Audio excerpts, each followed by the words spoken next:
Eu sou a Maria Luísa, mas podem me chamar de Malu. E eu tô no primeiro semestre de engenharia civil, tá? Ai, calma, tem que permitir o pessoal. E hoje nós vamos ter o nosso maravilhoso aulão de termofísica. Deixa eu apresentar aqui para vocês. Enquanto isso, vão se apresentando, Wesley e Job. Sim, senhora. Boa tarde, gente. Então, eu sou o Wesley, estou aí no meu nono semestre de engenharia elétrica, beleza? E 3 anos aí como professor do ProExato. E hoje a gente vai estar falando aí de termofísica, beleza? Mais especificamente sobre a parte de termologia, calorimetria e os conceitos iniciais ali de termodinâmica.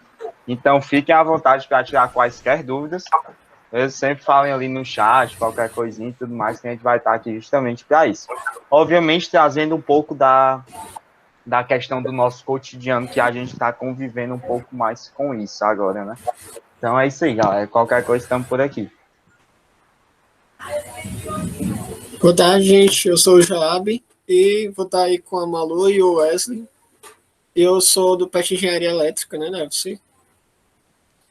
Então é isso. Então, vamos começar, né, gente? A minha parte... Ixi, não tá passando o slide. Vou passar por aqui mesmo.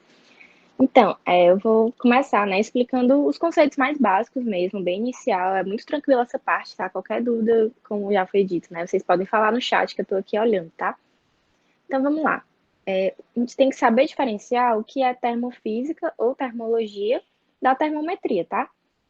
Ó, termofísica, que é o nome do nosso aulão, né, é o estudo dos fenômenos relacionados ao calor e à temperatura. Que nem no nosso aulão de dinâmica, por exemplo, a gente estudou todos os fenômenos relacionados ao movimento e às suas causas, né?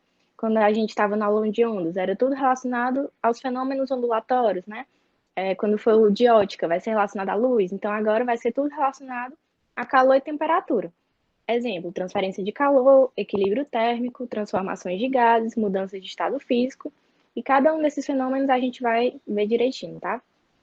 E o que é a termometria? É uma parte da termologia, certo? Ou seja, a termometria está dentro da termologia. Vou botar aqui o apontadorzinho a laser, pronto. Então, o que é a termologia? É exatamente o estudo, né, do calor. Termometria já é a medição, metria, né, do calor, basicamente. Então, é a parte da termologia que estuda a temperatura e suas formas de medição, né? E a forma mais comum que a gente já conhece é aqui, termômetrozinho. Então, vamos seguir. Iniciando os conceitos fundamentais, é muito importante a gente saber o que são os estados de agregação, ou os estados físicos, né, como a gente mais conhece. Então, é a descrição de como as moléculas estão arranjadas umas com as outras. Existem três mais conhecidos, além de outros pouco estudados, como o plasma. Só para comentar um pouquinho sobre o plasma, tá? Ele é tipo um gás em altas temperaturas e não é muito comum a gente ver aqui no planeta Terra, mas assim, 90% do universo é composto de plasma. O Sol é basicamente todo composto de plasma também. Então é isso, tá? Mas não precisa se preocupar tanto com isso, é mais a título de curiosidade mesmo. Até porque o nosso intuito é falar da física no cotidiano, né? E o plasma definitivamente não está no nosso cotidiano. O condensado de Bose-Einstein também não é tão conhecido, mas é outra forma de agregação, certo? E ele existe quando as moléculas estão próximas do zero absoluto, que a gente vai ver direitinho o que é esse zero absoluto, mas basicamente é a menor temperatura que existe, certo? E o gás fermiônico, que é parecido com o condensado de Bose-Einstein, também não vale muito a pena aprofundar. Mas é só para vocês saberem que não existe só esses três, tá? Então, primeiramente, o estado sólido, que é do jeito que a gente aprendia lá no ensino fundamental, né? Forma e volume constantes.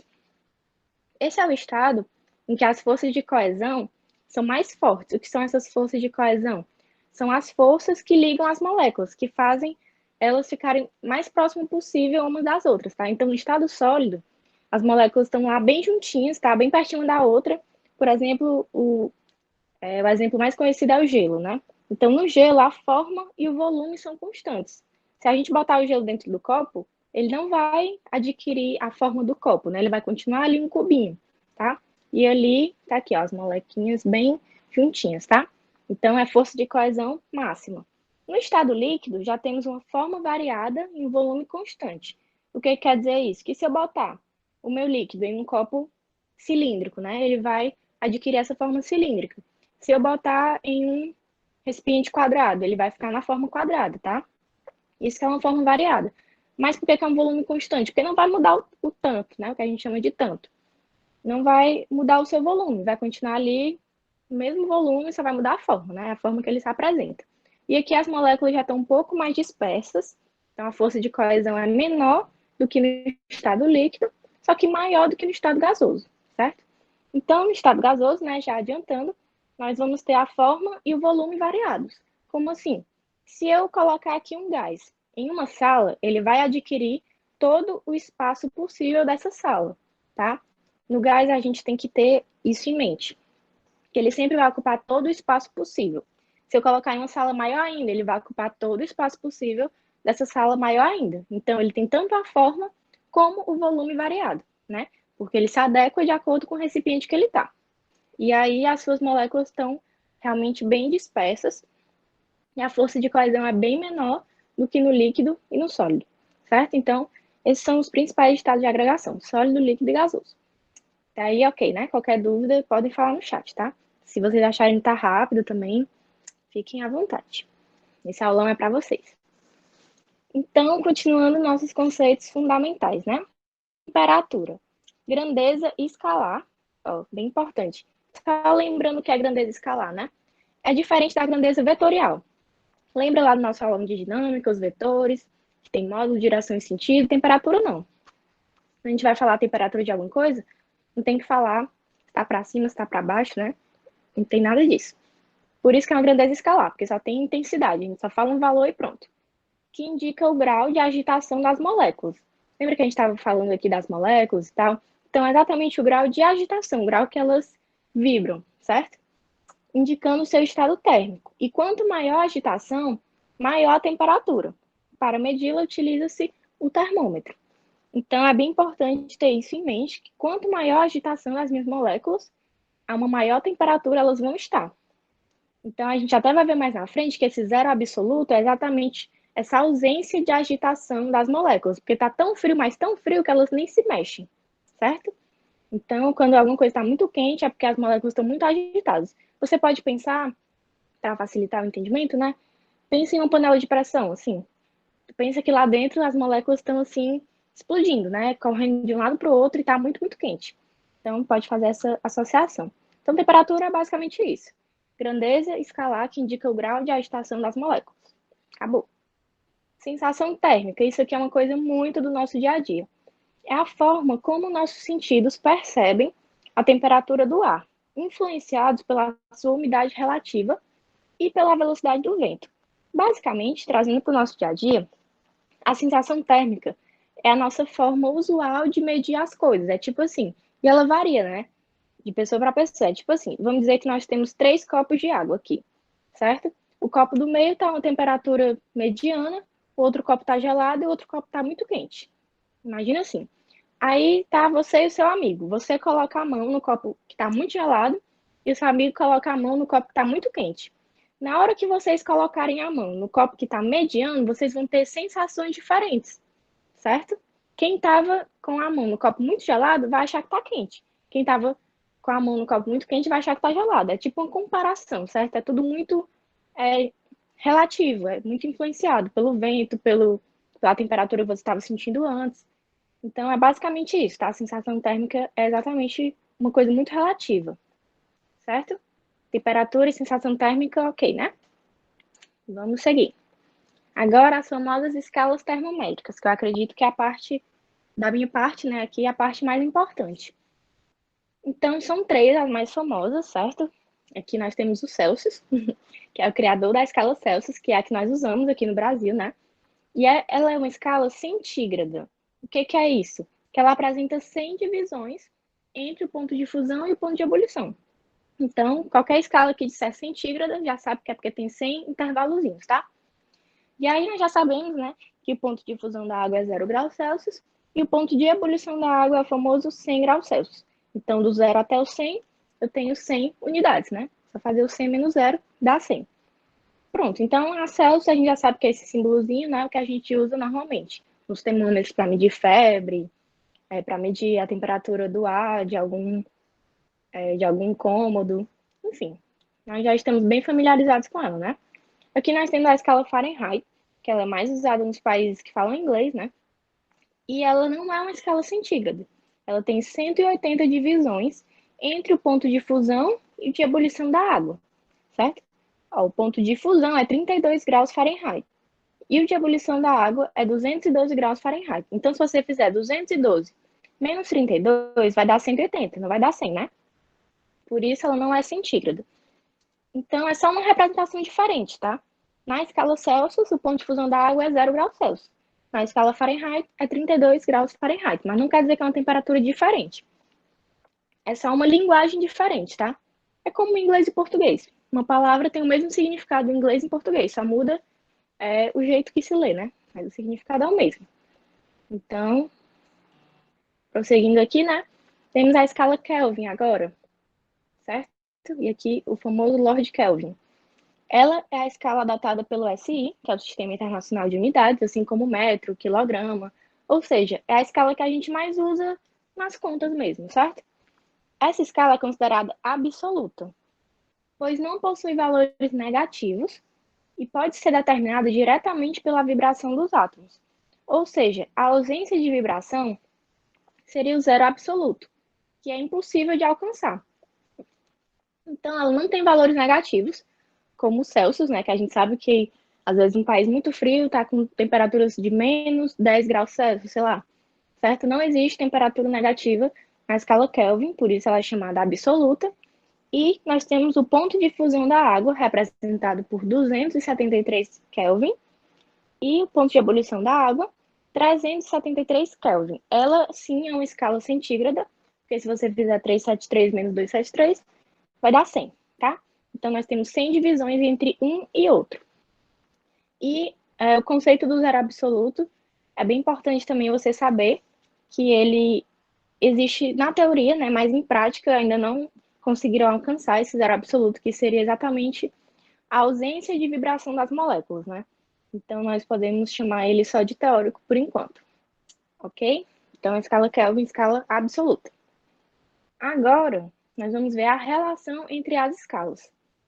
Muito importante isso aqui. Então, a gente vai aprender como transformar uma escala para outra, tá? Muita gente conhece isso aqui por regra do buchinho e do buchão, tá? Então, o que que isso significa? Nós vamos apenas formar proporções, tá? O que que a gente vai fazer? Faz o buchinho, depois o buchão. Então, a gente coloca aqui as três escalas, né? A temperatura do ponto de fusão da água aqui e de ebulição da água aqui, né? Que elas são equivalentes. Como eu falei, só muda a linguagem. Então, nós vamos exatamente comparar as três, tá? A gente vai fazer uma subtração daqui para cá e outra daqui para cá. Essa aqui é exatamente a temperatura que a gente quer descobrir, tá? É uma temperatura qualquer, certo? Então, o que a gente vai fazer? C menos zero está para 100 menos zero, buchinho, buchão, certo? C menos zero está para 100 menos zero, assim como F menos 32, que é uma temperatura em graus Fahrenheit, menos 32, está para 212 menos 32, assim como uma temperatura em Kelvin, né, o K, menos 273, está para 373 menos 273, certo? Simplificando, né, aqui fica só o 100 em cima, fica 100, simplifica todo mundo por 2, tira o zero, né, também, simplifica todo mundo por 2, chegamos nesse resultado aqui, certo? Alguma dúvida? Qualquer coisa fala aí no chat, tá? Então, como assim? Esse C, lembrando que representa uma temperatura em Celsius, o F representa uma temperatura em Fahrenheit e o Kelvin uma temperatura em Kelvin, certo? Então, por exemplo, se a questão te der uma temperatura em Celsius e pede para tu transformar para Fahrenheit, tu vai sempre escolher, tu não vai poder usar essas duas igualdades ao mesmo tempo, tá? Tu tem que escolher só uma. Tu pode usar essas duas, se tu quiser transformar de Celsius para Fahrenheit, por exemplo, ou tu pode usar essas duas aqui, se tu quiser transformar de Fahrenheit para Kelvin, ou tu pode igualar diretamente essa com essa também, tá? Só não vai usar as três ao mesmo tempo. Então, isso vai depender do que tu está precisando no momento, né? Do que a questão pede. Mas é basicamente isso. Certo, vou repetir mais uma vez. Ó, vamos lá. Relação entre as escalas, tá? Isso aqui não serve só para essas três, tá? No final, a gente vai fazer uma questão com uma escala qualquer, ok? Então, isso pode ser feito em qualquer escala. O que você vai fazer? Anota o ponto de ebulição da água e o ponto de fusão da água. Isso aqui é a referência que a gente está usando. Mas não precisa necessariamente ser o ponto de fusão e o ponto de ebulição da água. É só porque é a temperatura que a gente sabe que é igual, que é equivalente, né? Em uma escala e na outra, certo? A gente só precisa de um parâmetro, algo que a gente possa comparar, certo? Como eu sei que o ponto de ebulição da água na escala Celsius é 0, na escala Fahrenheit é 32 e na escala Kelvin é 273, eu vou marcar aqui nas três, porque eu sei que é o mesmo ponto, tá? A mesma temperatura. Pronto, já tenho um parâmetro. Agora eu preciso do meu segundo parâmetro, que no caso fica fácil para mim ser o ponto de ebulição da água, porque eu conheço o ponto de ebulição nas três escalas, certo? Marquei aqui 100, 212 e 373. Pronto, já tenho meus dois parâmetros. Agora eu consigo fazer essa regra do buchinho do buchão, tá? Aqui eu marco uma temperatura qualquer, certo? Não precisa definir agora qual é essa temperatura. A gente vai usar as incógnitas, exatamente porque a gente quer um parâmetro universal. A gente quer uma equação que sempre dê para usar, tá? Não é para um valor específico, ok? Pronto, então aqui eu marquei a temperaturazinha em Celsius, em Fahrenheit e em Kelvin. Agora eu quero fazer a relação entre uma escala e outra. Como é que eu faço? Eu vou aplicar a regra do buchinho, é como se fosse um buchinho aqui, e um buchão, tá? Então você vai fazer o valor que está aqui, que é um valor desconhecido, né? Um valor qualquer, temperatura em Celsius qualquer, C menos 0, que é o meu ponto de fusão, bota aqui em cima. Está para a gente representa como uma fraçãozinha, tá? Está para 100 menos 0, assim como, agora eu vou comparar com a outra. Esse está para esse, ou esse está para esse, assim como esse está para esse, certo? Nada mais é do que uma proporção. F menos 32 está para 212 menos 32. Assim como, aí eu faço na outra escala também. K menos 273 está para 373 menos 273. Certo? É só uma proporçãozinha entre as três, porque eu quero exatamente um parâmetro. Eu quero poder sempre transformar de uma escala para outra, tá?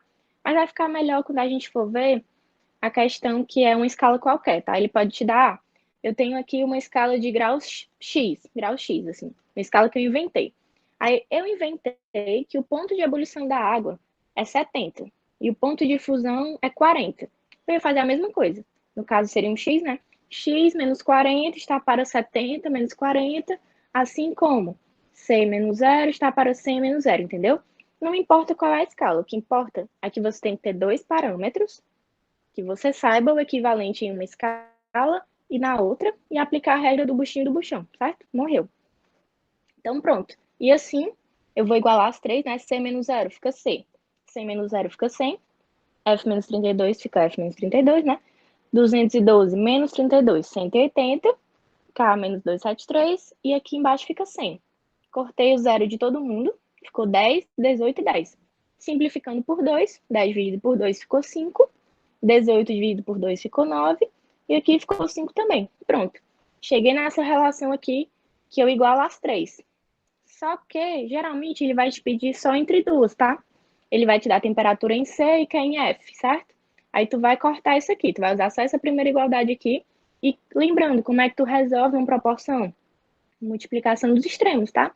Só multiplica em x. Ia ficar 9c igual a 5 vezes parênteses f menos 32, tá? A gente vai ver um exemplo prático, ok?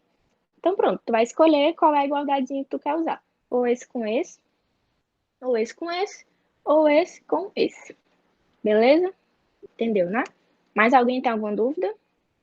Posso repetir quantas vezes vocês quiserem, tá? E aí eu posso mudar também a explicação, mas acho que ficou claro, né? Quando a gente for fazer a questão, eu vou explicar de novo, beleza? E agora, cadê? Continuando a relação entre as escalas, só que agora a gente não está mais tratando de uma temperatura. A gente está falando de uma variação de temperatura, certo? Como assim? Aqui eu fiz o mesmo esquema. C menos zero, C menos zero, certo? Só que no caso, não vou exatamente até o zero. Eu quero saber uma variação de temperatura qualquer, certo? O que é uma variação de temperatura? É a temperatura final menos a temperatura inicial. Então, o que tu fez aqui? Ó? Tu vai chamar de ΔC, que é a variação de temperatura na escala Celsius, né? Tu foi de uma temperatura 1 para uma temperatura 2 na tua escala grau Celsius, não importa, tá? Então, tu vai botar esse ΔC sobre 100 menos zero, né? Já que ela é uma escala centígrada, nós temos aqui 100 intervalos. Então, pronto, ΔC sobre 100. Aí, do mesmo jeito no F. ΔF, a tua variaçãozinha na escala Fahrenheit, né? Sobre 212 menos 32, que a gente já sabe que é 180, né? Do mesmo jeito na escala Kelvin. Tua variação de temperaturas na escala Kelvin vai estar para 373 menos 273, que dá 100 também, porque ela também é uma escala centígrada, né? Pronto, chegamos nessa igualdade aqui. Do mesmo jeito, corta os zeros, simplifica por 2, 10 dividido por 2, 5, 18 dividido por 2, 9, e de novo aqui 5. Então, chegamos nessa outra igualdade. ΔC sobre 5 igual a ΔF sobre 9, que é igual a ΔK sobre 5. O que é que isso significa? Ó, se você for ver, é o mesmo denominador dessa outra. Ó. Eu tinha o C sobre 5, F menos 32 sobre 9 e K menos 273 sobre 5, né? Então, ó, é o mesmo denominador. A única coisa que vai mudar é que agora eu vou ter um delta, tá? E vai ser só o delta em cima, não vai ser tipo F menos 32, né? Ó, é só o delta, só para vocês compararem, certo? Então, tipo assim, se na questão ele te der, na escala Celsius eu tive uma variação de 20 graus Celsius. Aí tu vai substituir o 20 aqui. De quanto foi essa variação na escala Fahrenheit? Aí tu vai descobrir isso aqui, né? No caso, multiplica em x e descobre. E se você perceber, ó, isso aqui é uma igualdade, né? Se tu for igualar ΔC sobre 5 igual a ΔK sobre 5, porque lembra que tem que igualar só de 2 em 2, né? Esquece esse aqui do meio por enquanto, tá? Vai poder cortar o 5, né? E tu vai ver que a variação na escala Celsius é igual à variação na escala Kelvin. Por quê? Não é que elas são iguais, mas as duas são centígradas. Elas têm um intervalo de 100 unidades, certo? Entre o ponto de fusão e de ebulição. Então, meio assim, se eu andar 20 casas em uma, na outra eu também vou andar 20 casas, tá? Não vai ser o mesmo valor. Tipo, 100 não é igual a 373. Mas, enfim, daqui para cá eu tenho 100, daqui para cá eu também tenho 100. Se eu diminuir aqui 20 unidades, aqui eu também vou diminuir 20 unidades, certo? Elas são equivalentes nesse aspecto. Então, se na minha escala Celsius eu tinha uma variação de na Kelvin, eu também vou ter uma variação de 20 Kelvin. Mas, enfim, isso é só para explicar mesmo, você pode simplesmente jogar na fórmula e não tem muito o que pensar. Aqui realmente tem que decorar a fórmula, tá? Essa e essa. É imprescindível que você saiba a formulazinha. Mas vocês vão ver que é de boa. Só resolver questão, não tem segredo. Beleza? E aqui eu coloquei só um exemplozinho resolvido. Aqui, ó, eu tinha temperatura em graus Celsius, né? Temperatura em Fahrenheit. Aqui eu tenho a formulazinha. Aí ele me deu a temperatura em Celsius. Ó, ele disse que é 45. Aí ele quer que tu descubra em Fahrenheit. Pronto. Vai multiplicar em x. 40... aqui no caso ele já simplificou por 5. Ó. 45 por 5 fica 9, né? E 5 por 5 fica 1. Então, como se tivesse umzinho aqui embaixo. Aí ele multiplicou em cruz. Ó. 9 vezes 9 aqui, né? 81. E TF menos 32. Pronto. Aí passa o 32 somando, né? Com 81, achou o TF. Certo? Aqui é só aplicação de fórmula mesmo, só para ilustrar. Então, do mesmo jeito, se você tivesse o TF e quisesse descobrir o TC, mesma coisa, tá? Multiplica em x, que sempre vai dar certo. E aqui um exemplo da variação de temperatura, né? Como eu tinha falado para vocês. Lembrando que ele pode não te dar, tipo, a variação de temperatura em graus Celsius foi isso. Ele pode te dar a temperatura final e a inicial. Então, uma questão, por exemplo, eu tinha uma panela com água fervendo de 100 graus Celsius e depois foi para 120 graus Celsius. De quanto foi a minha variação? Aí tu ia botar 120 menos 100, né? Final menos inicial. E aí tu ia ter tua variaçãozinha, né? Que coincidentemente também foi 20. Aí pronto, 20 sobre 5 é igual a variação na escala Fahrenheit sobre 9. Multiplica em x, tá? Tu acha a tua variação na escala Fahrenheit, certo? Nada mais é do que fórmula, basicamente, certo? Você tem que ficar mais atenta mesmo nas questõezinhas de conceito, tá? Mas a gente vai treinar isso, ó. As fórmulas de novo. E não se preocupem que a gente vai mandar os slides, tá? Não precisa se preocupar em anotar nada agora. Se você preferir, só prestar atenção. O importante é que você entenda. Então, a fórmula é C sobre 5 igual a F menos 32 sobre 9, que é igual a K menos 273 sobre 5. Lembrando que você nada impede também de, na hora, você fazer isso aqui, né? Buchinho, buchão, não tem segredo. Ok? Mas eu aconselho não dar muito trabalho decorar isso aqui, tá? É só você atentar, ó, que aqui é o ponto de fusão da água, né? E aqui também é o ponto de fusão da água. No caso do C é 0, né? Então é como se fosse C menos 0, F menos 32 e K menos 273, tá? Tu lembra que é a letrinha menos o ponto de fusão da água. E é essencial que você saiba, tá? Que o ponto de fusão da água na escala Fahrenheit é 32 e que na escala Kelvin é 273. Beleza? E aí os denominadorzinhos, né? 5, 9 e 5. E aqui o da variaçãozinha 5, 9 e 5 de novo. E é isso. Com a prática você vai pegando o jeito, tenho certeza. Coloquei umas questões muito legais. Tenho certeza que vocês vão entender, beleza? Alguma dúvida? Posso passar a palavra pro Wesley? Respondam aí no chat, tá? Eita, e é assim, engatado mesmo. Caso tenha alguma dúvida, eu posso esclarecer ainda. Podem falar aí. Me confirma se tá aparecendo aí, Malu, por favor. Deixa eu voltar aqui pro meu. Aqui.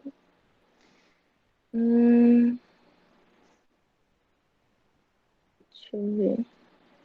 Ah, tá. Tá? Uhum. Show de bola. Boa tarde, pessoal. Então, para dar continuidade ao nosso estudo de termofísica, beleza? Malu aí falou sobre temperatura, grau de agitação, coisas desse tipo. E aí, quando a gente está estudando justamente esse grau de agitação, a gente sabe que a agitação está relacionada com movimento. E aí, lá da nossa aulinha de dinâmica, a gente lembra que movimento está relacionado a uma quantidade de energia, chamada de energia cinética. Então, a gente sabe que quanto mais agitadas as moléculas estão, mais energia cinética elas vão ter. Então, aquele corpo vai possuir uma certa quantidade de energia a mais do que um outro corpo que tem menos agitação. Beleza? E aí, com isso, surge o conceito de calor. Como assim, Wesley? Então, vamos supor um corpo a uma dada temperatura, vamos aí pegar 60 graus Celsius, por exemplo, beleza? E um outro corpo que tem uma temperatura aí de 15 graus Celsius. A gente sabe que o de 60 graus Celsius tem uma temperatura maior, logo a agitação das moléculas é maior, então ele tem como uma certa quantidade de energia a mais do que o outro corpo. Quando eu colocar esses dois corpos em contato, vai acontecer, obviamente, que as moléculas que vão entrar em contato, vai meio que existir ali uma transferência de energia entre os corpos, beleza? E é justamente essa transferência de energia que a gente vai chamar de calor. Wesley, mas por que vai haver essa transferência de energia?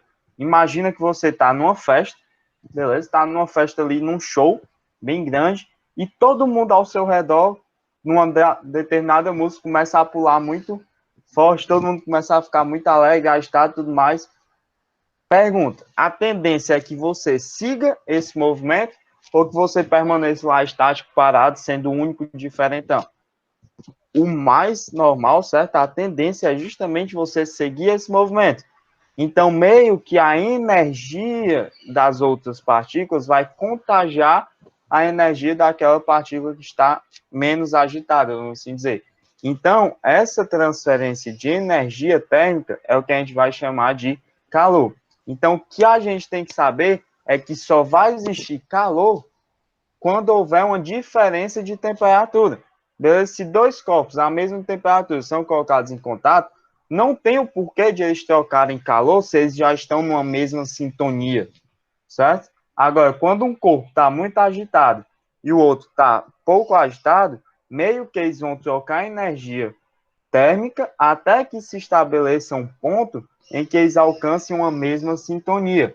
E aí, a partir do momento que eu estabeleço que calor é uma forma de energia em transferência, é um mecanismo que me permite essa transferência de energia térmica, certo? A gente sabe que o calor vai ter que ser dado em Joule visto que é uma transferência de energia.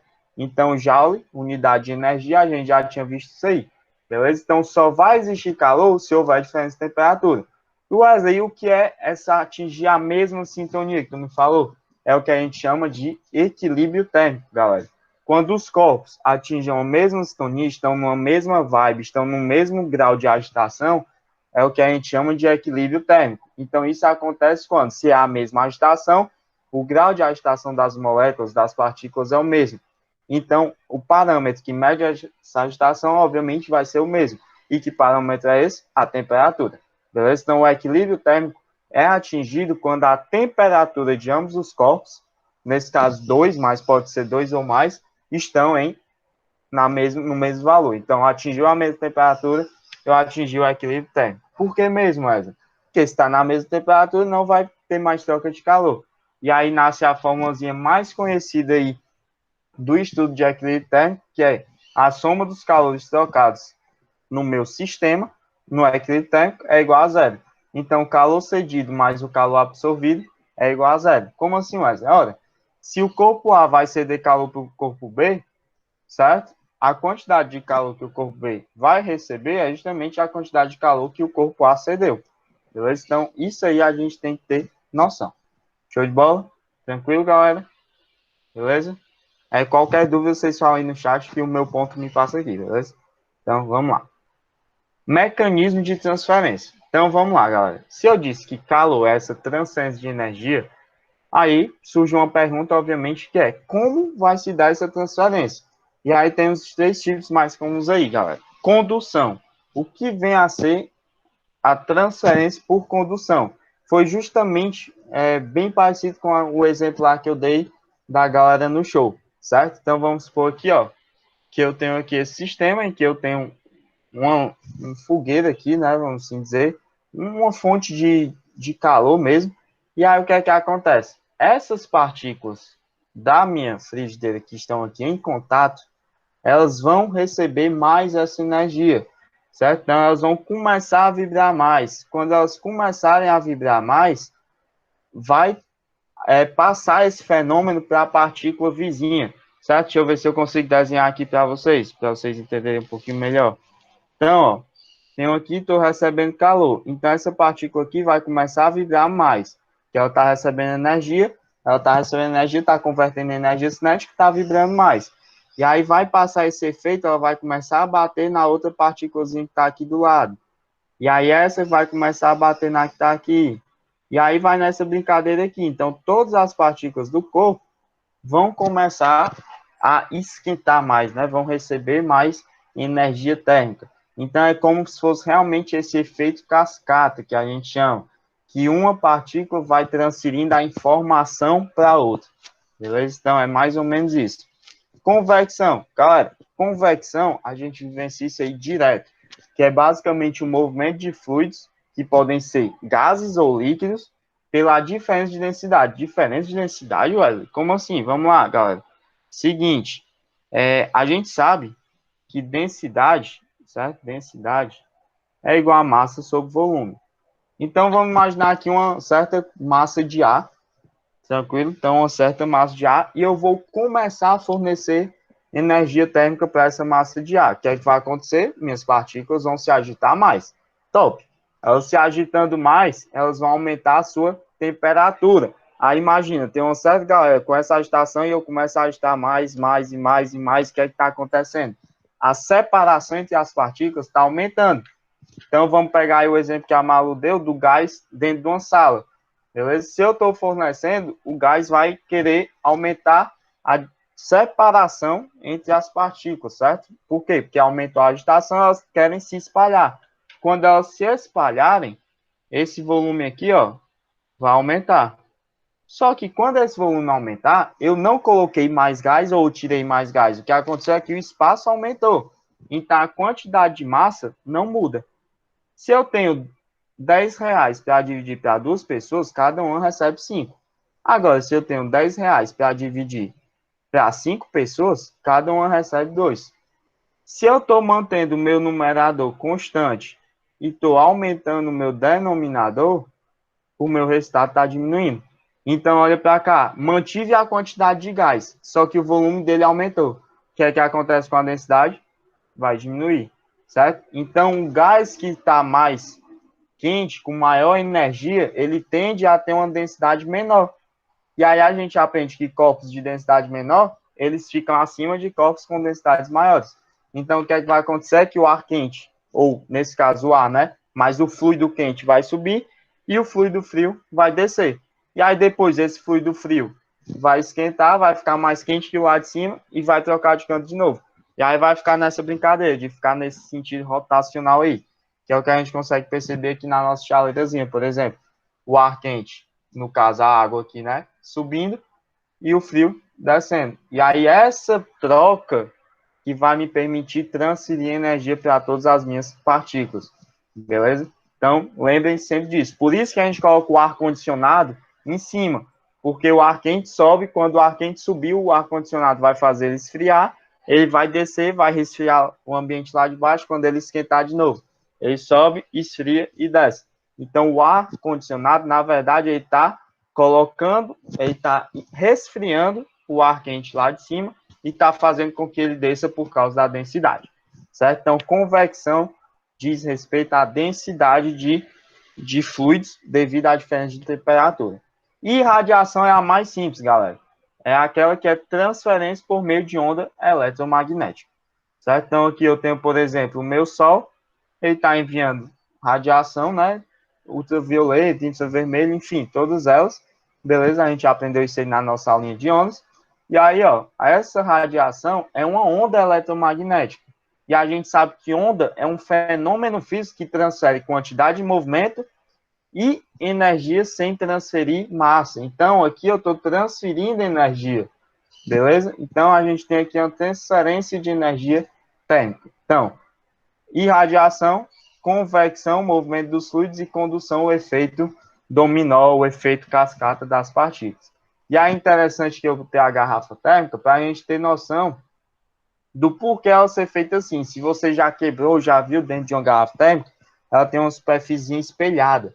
E essa superfície espelhada é justamente para quando a onda quiser entrar ou sair, certo? A onda bate e reflete. O que é que isso quer dizer? Olha, que se eu tenho um líquido gelado lá dentro, quando ele quiser absorver calor, a onda eletromagnética por irradiação que quer fornecer calor ao líquido vai bater na superfície espelhada e vai voltar. Bem como se o líquido for quente e quiser perder calor para o ambiente, a onda vai bater na superfície espelhada e vai voltar. Para isso que serve a superfície espelhada, para evitar perdas por irradiação. Obviamente não é de 100%, né, a eficiência, mas funciona bastante. Aí a gente também tem revestimento externo protetor, que evita perda por condução, né, que é um isolamento adiabático, que o João vai falar mais na frente. E temos também o vácuo, que o vácuo é a ausência de matéria e, obviamente, vai evitar tanto convecção quanto condução. Por isso que a garrafa térmica tem essa tecnologiazinha envolvida, beleza? Show de bola? Tranquilo? E aí, ó, para dar continuidade, dois conceitos importantes, que é capacidade térmica e calor específico. Galera, capacidade térmica vai ser a quantidade de calor que eu preciso fornecer para o meu corpo, para o meu sistema, para eu aumentar uma unidade da temperatura dele, certo? Então, vamos supor que eu tenho um corpo de 50 quilos, se eu preciso fornecer 1.000 calorias para ele aumentar em 1 grau Celsius, a capacidade térmica dele vai ser justamente 1 quilocaloria por grau Celsius. Então, capacidade térmica é a quantidade de calor que um corpo deve absorver para aumentar a temperatura em uma unidade ou deve liberar para diminuir a temperatura em uma unidade. Beleza? E o calor específico, aí ele é um pouquinho diferente da capacidade térmica. Em vez de ser o corpo todo, é uma unidade de massa daquele corpo. Então, o que é interessante a gente saber é que capacidade térmica faz referência ao corpo. Calor específico faz referência ao material que é feito no meu corpo. Então, capacidade térmica, calor na variação de temperatura. Calor específico, calor em uma unidade de massa para variar a unidade de temperatura. E aí, se a gente observar esses conceitos de forma matemática, a gente percebe que calor específico e capacidade térmica se relacionam da seguinte forma: capacidade térmica é igual a massa vezes calor específico, E a gente tem que calor é capacidade térmica vezes diferença de temperatura, justamente pela definição, e que calor específico é massa vezes calor, ou calor é igual a massa vezes calor específico vezes a diferença de temperatura. O que é importante destacar é que corpos de diferentes materiais, eles podem ter a mesma capacidade térmica, mesmo que eles tenham diferentes calores específicos. Da mesma forma que corpos de mesmo material, mesmo que eles tenham o mesmo calor específico, eles podem ter diferente capacidade térmica, porque a capacidade térmica depende do corpo em si, certo? Então, se eu mudo a massa, eu mudo a capacidade térmica. E o calor específico depende do material. Então, só vai mudar calor específico quando mudar o material, beleza? E aí, ó, o que é que me diz respeito a esse calor específico? Aí a gente tem um exemplo aí da aplicação das brisas, certo? Marítimas e terrestres. O que é que acontece? O calor específico da água é muito grande comparado ao da areia. Então, quer dizer que para variar a temperatura, a areia precisa de uma quantidade de calor muito menor do que a água. Então, de dia, está lá o sol fornecendo energia para a areia e para a água do mar, certo? Só que a areia tem um calor específico menor, então ela vai esquentar muito mais rápido. Então, normalmente, quando a gente vai para a praia, é fato que quando a gente pisa na areia, está lá pegando fogo, né? Justamente por quê? Porque ela esquenta mais rápido que a água. Então, eu passo a manhã todinha lá recebendo calor e tudo mais, tudo mais. O que é que acontece? Na região da areia, o ar vai ficar quente. E a gente viu que o ar quente sobe. Quando esse ar quente subir, ele vai deixar um espaço aqui, ó. E esse espaço vai ser preenchido por esse ar que vem do mar. Então, a gente percebe que a gente tem aqui uma brisa no sentido da praia, certo? Vindo do mar, que é o que a gente chama de brisa marítima. Acontece de dia, por isso que normalmente a galera que pesca volta de dia, porque está a favor do vento. Agora à noite não. O que é que aconteceu? Passou o dia todinho recebendo calor. A areia esquentou, show de bola. Da mesma forma que a areia precisa de menos tempo para esquentar, ela precisa de menos tempo para esfriar. Então, de noite, a areia vai esfriar mais rápido do que a água. Então, na região da água, se você for para a praia à noite, você percebe que a água está um pouco morna, enquanto que a areia está geladinha, certo? Justamente por causa do calor específico. E aí, a região da água vai ficar mais quente, o ar quente vai subir e o ar frio da areia vai tomar o lugar dele.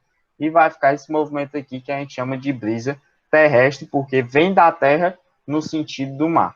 Beleza? E isso acontece justamente na diferença de calor específico do material da areia e do material da água. Show? Então, isso aí é um evento que a gente pode observar no nosso dia a dia tranquilamente. Ou podia, né? Não há muito tempo que não, mas beleza. Então, vamos lá.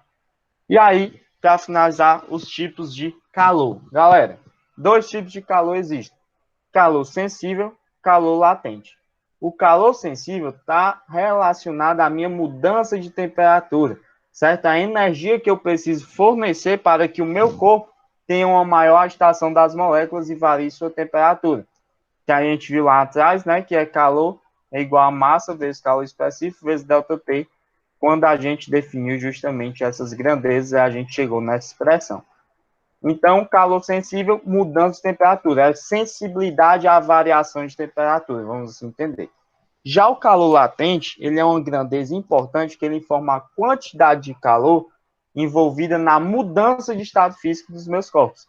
Então, se o meu corpo precisa variar o estado físico, a gente entende isso como calor latente. Eu preciso fornecer energia, por exemplo, de sólido para líquido, para quebrar a interação entre as partículas sólidas para que elas fiquem mais fluidas.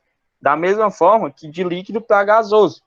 Eu preciso fornecer uma quantidade de energia para elas se espalharem ainda mais, certo? Então, calor latente não muda de temperatura, mas é uma energia necessária para mudar de estado físico. E calor sensível não muda de estado físico, mas é a quantidade de calor necessária para variar temperatura. Beleza? Então, exemplo aqui, ó, calor latente de fusão, que eu passo de sólido para líquido, e calor latente de vaporização, que eu passo de líquido para gasoso. Wesley, e os outros estados, de gasoso para líquido e de líquido para sólido? Aí é só mudar o sinal. Se para ir de líquido para gás eu preciso absorver energia, para ir de gás para líquido eu preciso liberar energia, certo? Então, o calor latente, que é essa constantezinha L aqui, só depende do material, beleza? E da transformação. Por exemplo, a água, para ela ir de sólido para líquido, eu preciso de 80 calorias para cada grama de água. Agora, quando eu vou de líquido para gasoso, eu já preciso de 540 calorias para cada grama de água. Beleza? Então, calor latente, mudança de estado físico. Calor sensível, mudança de temperatura. Tranquilo? E a gente tem essa curvazinha que expressa direitinho isso. Beleza? E aí, ó, fluxo de calor. Show. Wesley, o que é um fluxo de calor? Tu me falou aí de calor sensível, que tem a ver com mudança de temperatura, calor latente, mudança de estado físico, e o fluxo de calor. Fluxo de calor justamente é esse fluxo de calor, ou seja, a transferência de calor de um meio para outro. E isso acontece normalmente quando a gente tem uma paredezinha, né? Por exemplo, aqui a mãe da gente fala muito: ei, menino, desencosta das paredes aí, tá quente. Por quê? Porque o lado de fora da casa está recebendo calor.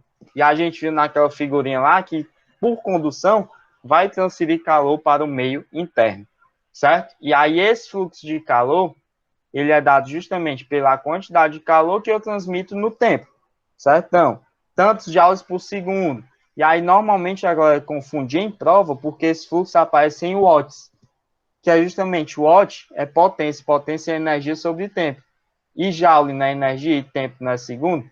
Então, justamente joule por segundo, energia por tempo. De fato, tem a mesma unidade de potência, mas seria o fluxo nesse caso. E aí, pela lei de Fourier, esse fluxo é diretamente proporcional à área, o que é fato a gente entender, né?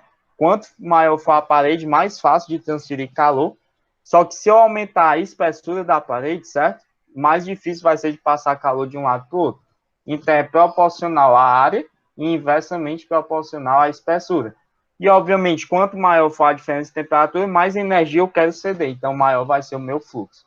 Certo? Então, fluxo proporcional à área, proporcional à diferença de temperatura e inversamente proporcional à espessura. A gente vai ver lá na frente uma questãozinha do Enem do ano passado que envolvia justamente essa expressão aqui. Normalmente a galera deixa ela de lado, que acha que nunca vai cair, certo? Mas ano passado caiu uma questão justamente sobre isso que pegou muita gente.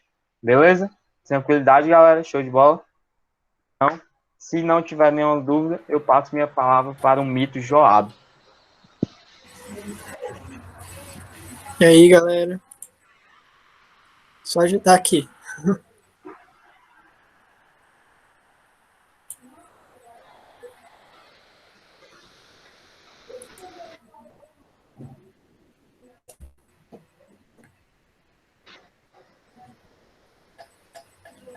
Tá prestando aí?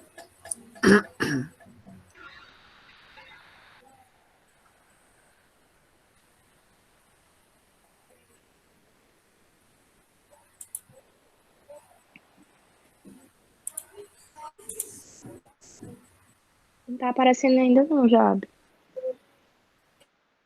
Tá? Pra mim, não. Pra ti tá, Wesley? Pra vocês, tá? Vocês estão me ouvindo? Sim. É porque minha internet está oscilando aqui, aí não tá aparecendo nada aqui direito do Google Meet para mim, tá entendendo? Uhum. Mas Tá eu creio prestando. que já tá aparecendo sim. Vocês estão vendo, gente, a tela do Joab? Ah, sim, agora vai aparecer. Tá aparecendo sim. Show. Tá aparecendo? Pois é, então vamos começar aí. Qualquer coisa vocês me interrompem se tiver alguma incoerência aí, não tiver aparecendo, algum problema assim. Pra mim não tá aparecendo. Pra mim parou de aparecer também. Não tá aparecendo. Eita. Se tu quiser, eu posso apresentar aqui pra ti. Minha aqui não vai te aparecer, né? Tenta mais uma vez.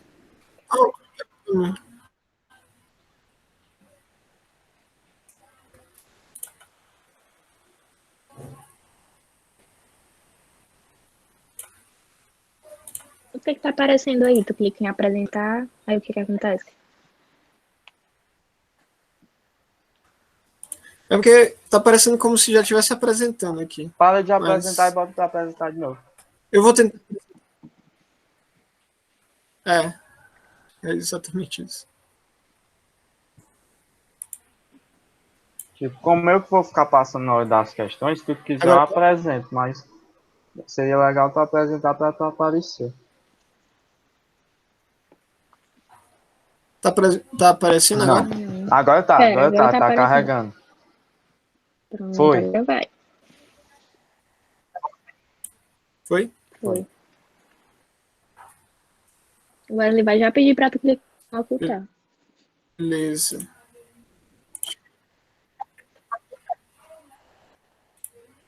Ei, mal pai, isso aí, o preconceito. Eu acho que. Eu Tá aparecendo de boa. Clique em ocultar aí, por favor. Beleza, gente. Tá aparecendo agora? Show, perfeito, perfeito. Top. Já clicou.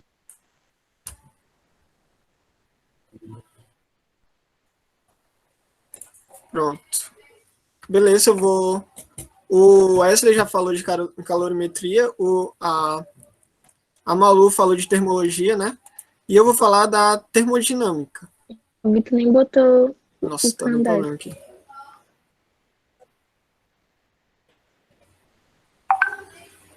Bem, eu botei essa definição aí da termodinâmica. Vocês estão vendo? Sim. Eu botei essa definição aqui da termodinâmica. A termodinâmica é nada mais, nada menos a ciência que estuda a transformação das relações existentes entre dois tipos de energias. Por exemplo, a energia mecânica e a energia térmica. Então, nós vamos partir desse ponto, né?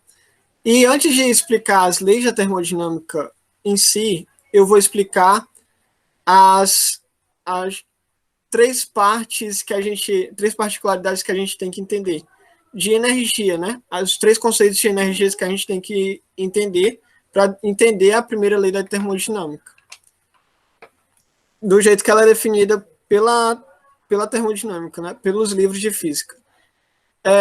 A primeira parte de energia é a energia interna. O que é a energia interna? É a energia que contém cada partícula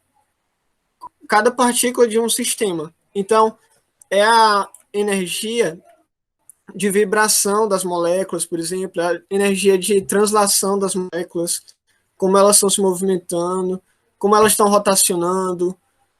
Então, é as energias das moléculas do sistema. Essa é a energia interna, por isso interna, né? E uma coisa que a gente tem que pensar na energia interna, que é muito relevante, é a relação da energia interna com a temperatura. Eu botei essa fórmula aqui, mas existem outras fórmulas de energia interna. Isso aqui é para um gás monatômico, mas existem outras fórmulas, dependendo de como é a partícula, vai mudar a fórmula, mas nunca vai mudar a relação entre energia interna e temperatura. Porque, como a Malu definiu temperatura? Ela definiu temperatura como uma medida de agitação das moléculas, não é? E o que é energia interna? A energia interna é uma energia associada ao comportamento das moléculas, à agitação das moléculas. Então, tem tudo a ver. A energia associada à temperatura, né? A energia interna. Na medida que a gente vai... É importante falar isso, porque a gente pensa... fica até meio fácil de pensar, né? Fazer um link meio errado, de que quando eu aumento o calor, quando eu dou mais calor a um sistema, eu aumento a temperatura. E isso não vai ser verdade sempre. É tanto que eu botei aqui no meu desenhozinho, ó, esse sistema, o primeiro sistema, está sendo dado calor a ele. Mas vocês estão vendo que a agitação das moléculas é menor que o sistema 2. Então, não serve de nada. A temperatura 2 vai ser maior que a temperatura 1. Ou seja, a energia interna do 2 vai ser maior que do 1. A gente linka temperatura com calor, mas na verdade a temperatura está muito mais relacionada à energia interna do sistema. E isso é importante a gente pensar logo de cara. A gente desconstruir essa ideia de que calor está relacionado com temperatura. A energia interna é a energia que está mais associada à temperatura do sistema. E a outro tipo de energia vai ser o trabalho. O que é o trabalho? A gente já estudou o trabalho, a gente lembra que o Wesley já falou isso de mecânica, né? Ele definiu o trabalho como uma energia associada a uma força, né? E aqui vai ser, vamos partir do mesmo conceito, só que vai ficar uma cara diferente. Mas o trabalho ainda é uma energia associada a uma força, mesmo aqui. Vocês vão ver que as fórmulas vai ficar em função de outras grandezas que a gente está trabalhando normalmente com gases, né? Então, nós não vamos lidar com uma força vezes deslocamento bonitinho, do jeito que está na mecânica, mas é a mesma energia. Então, trabalho é uma energia associada a uma força. A gente diz que o trabalho é positivo, em geral, quando a gente está falando de uma expansão, né? No sistema de gás.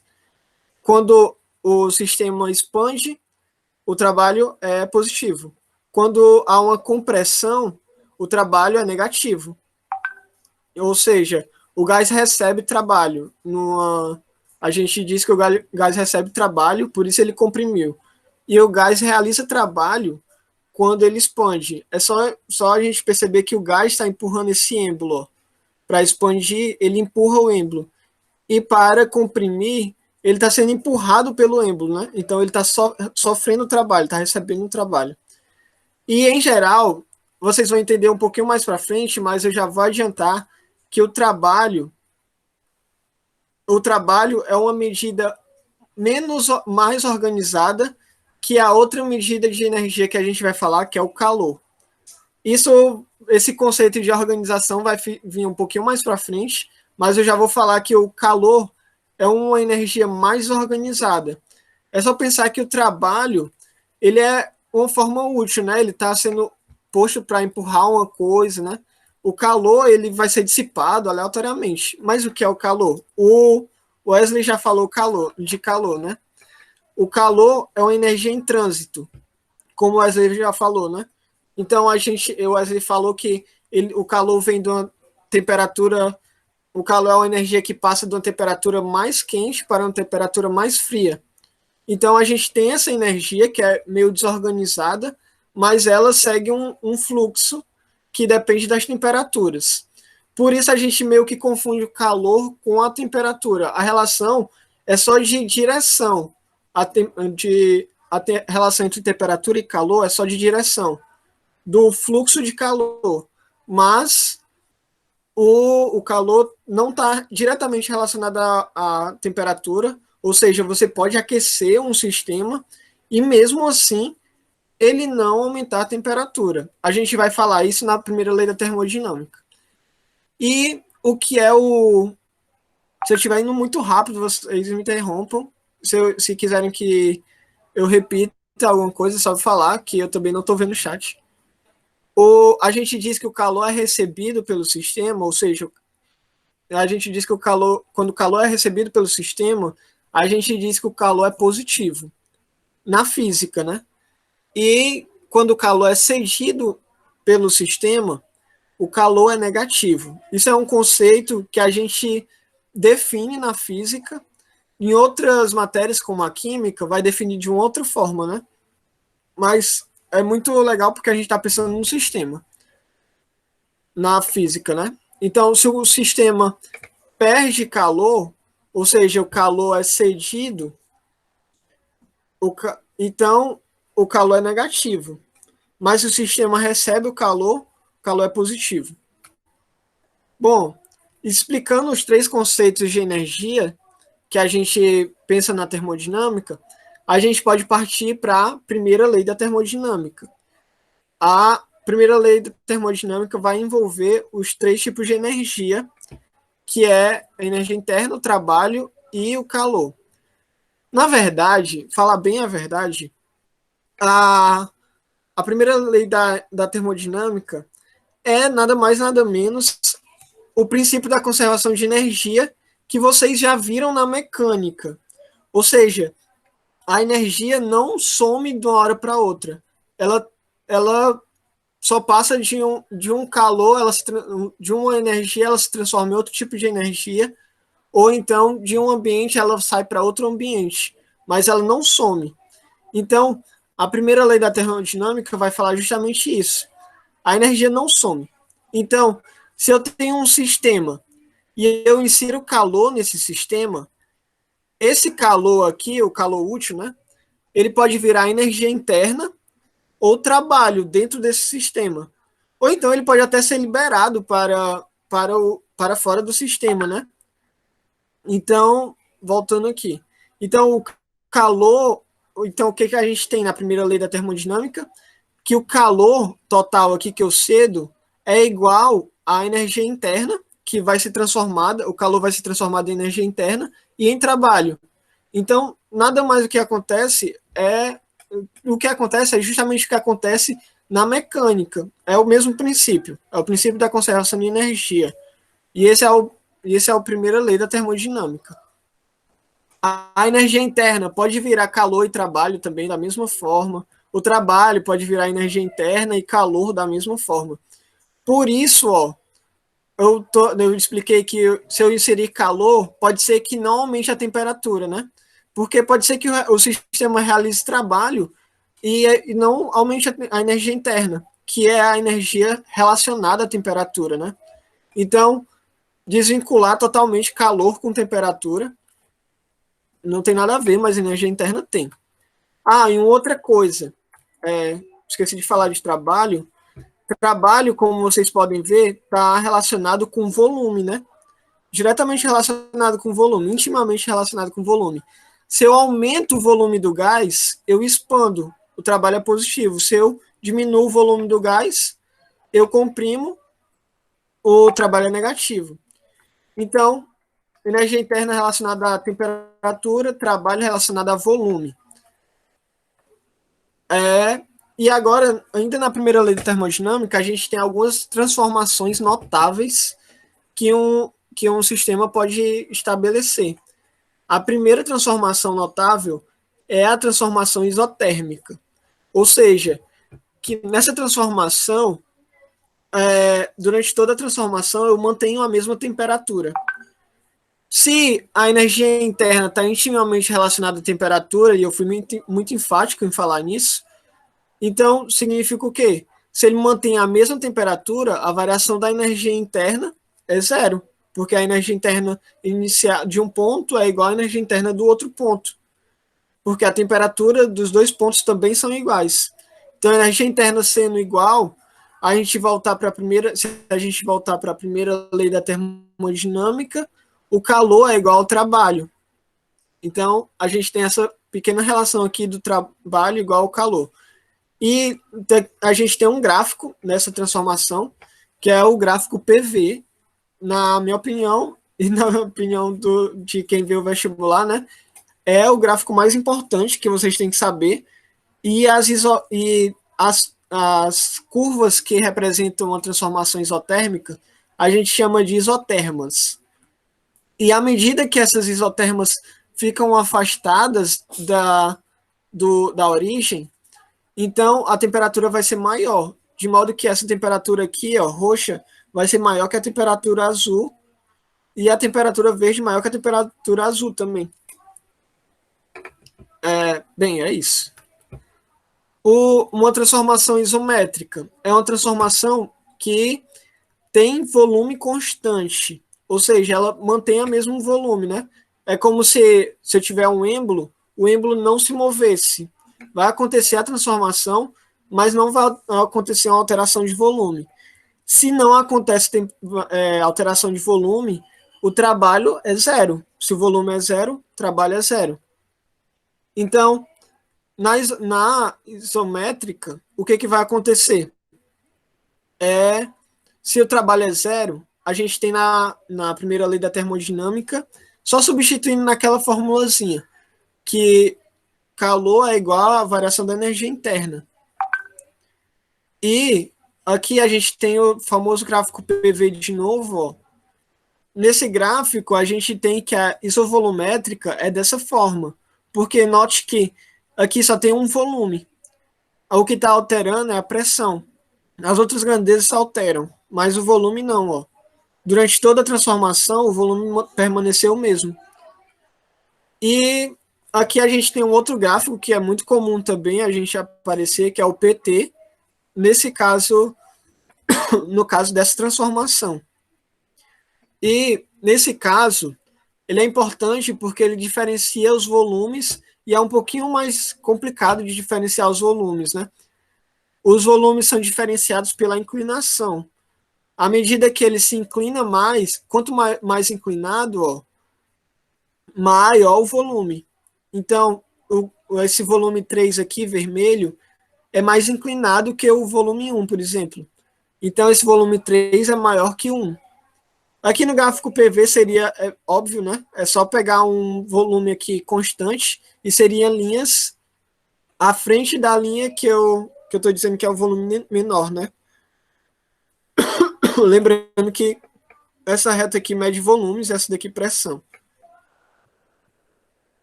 A terceira transformação é muito notável, a transformação isobárica. A transformação isobárica é uma transformação que mantém a mesma pressão. Então, isso significa o quê? Durante toda a transformação, eu tenho uma única pressão, como eu tenho aqui nesse gráfico. Ó. Eu tenho apenas uma pressão durante toda a transformação. As outras unidades, ó, elas ficam variando, mas a pressão não. O que a gente tem aqui? A pressão não está intimamente ligada nem com a energia interna, nem com o trabalho e nem com o calor, como a gente viu, né? Então, não vai ter nenhuma grandeza zerada, né? Que é isso que a gente gosta de ver, né? Zerar as coisas. Mas a gente tem uma fórmula de trabalho bem fácil de ser calculada, que é essa daqui, P vezes delta V. Ou então, NR delta T, né? Se a gente for usar a equação de Clapeyron, a gente consegue chegar nessa igualdade aqui, ó. Se eu estiver indo muito rápido, vocês podem me interromper. E aqui, ó, uma coisa importante pensar também no gráfico PV é justamente isso aqui. Tá vendo essa parte rachurada aqui, essa parte pintada de cinza? Ela é a área do gráfico, né? A área embaixo da curva aqui, ó. O gráfico PV é muito famoso porque eu consigo calcular o trabalho do gás só calculando essa área. E no caso de uma transformação isobárica, que a pressão é constante, a gente tem que essa área é a área de um retângulo. E a área de um retângulo é fácil de ser calculada. É o que? A altura vezes a base. Então, é P vezes ΔV. Então, transformação do gás é justamente P ΔV. E a gente tem esse outro gráfico aqui, que é menos usual também, mas pode aparecer nas provas também, que é o volume e a temperatura. A inclinação desse gráfico também vai dar a pressão. Na verdade, é o inverso da pressão, né? A inclinação desse gráfico. Bem, agora, a última nossa transformação notável vai ser a transformação adiabática, que é a transformação mais queridazinha por provas, eu acho. A transformação adiabática, na real, não vai existir. Já vou adiantar isso. Mas eu vou falar algumas coisas que vão se aproximar a uma transformação adiabática. O que é uma transformação adiabática? É quando o calor trocado é zero. Vocês lembram que eu já zerei a energia interna, já zerei o trabalho, e agora eu estou zerando o calor. Quando o sistema não troca calor com a vizinhança, então o calor é zero, né? Na fórmula lá, não há um transiente de energia. Não há uma energia em trânsito, que é o calor. Nesse caso, se eu substituir isso aqui na primeira lei da energia interna, da primeira lei da termodinâmica, perdão, a gente tem justamente que a energia interna é igual a menos o trabalho do gás.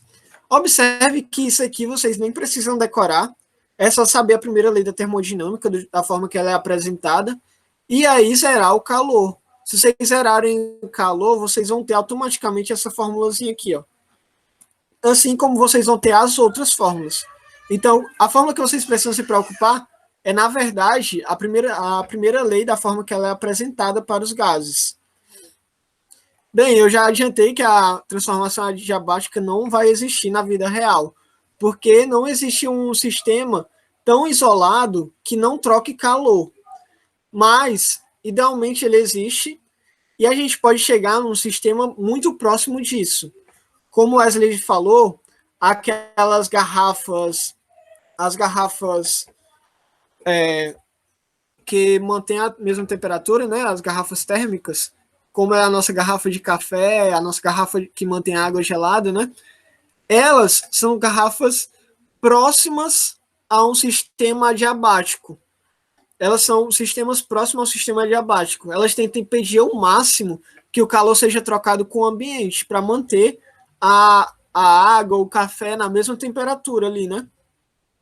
Então, a vedação desse sistema não é total, então vai existir uma troca de calor, inevitavelmente.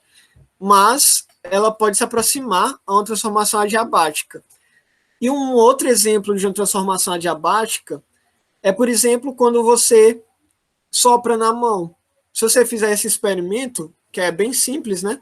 Se você assoprar na mão com a boca bem aberta, você vai notar que o ar é bem quente, né? O que vai acontecer? E se você assoprar com a boca um pouco mais fechada, você vai vai notar que o ar é um pouquinho mais frio, né? A sensação térmica é um pouquinho mais gelada. O que vai acontecer? Essas transformações aqui, em que é um orifício pequeno, uma transformação de expansão muito rápida, como é, por exemplo, quando eu estou furando um pneu de uma bicicleta, né? O gás que sai dali, a gente diz que ele se aproxima a uma transformação adiabática, porque ele está se expandindo tão rapidamente que é como se ele não trocasse calor. Então, o furinho é tão pequeno e ele se expande com a pressão tão forte que ele é como se ele não trocasse calor.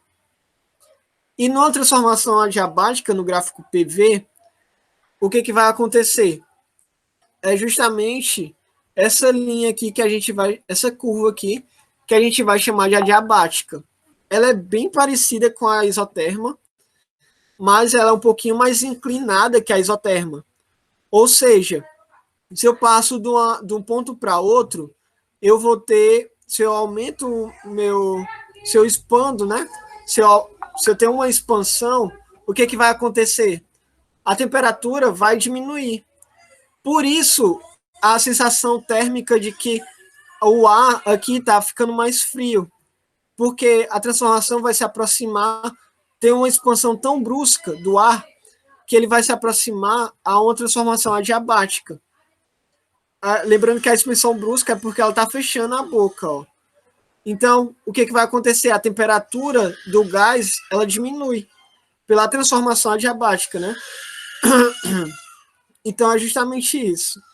Se vocês não estiverem me entendendo, é só me interromper, ou quiser que eu repita. Lembrando que o gás do estômago é um gás quente mesmo, por isso que aqui não há transformação.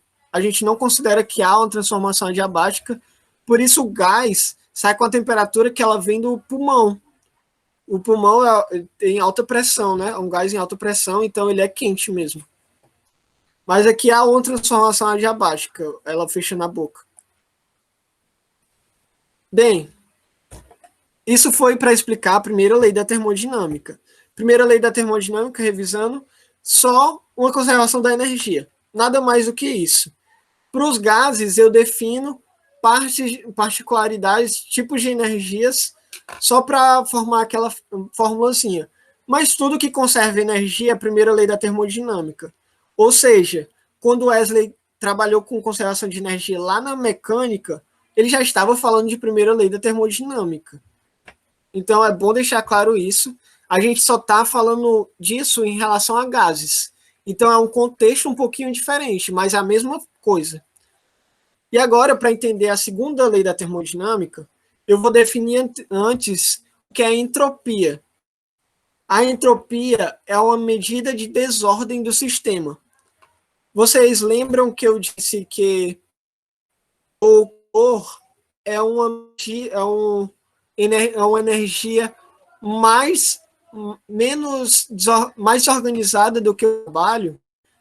Então, na verdade, o que eu estava querendo dizer é que o calor é uma medida de energia mais entrópica do que o trabalho.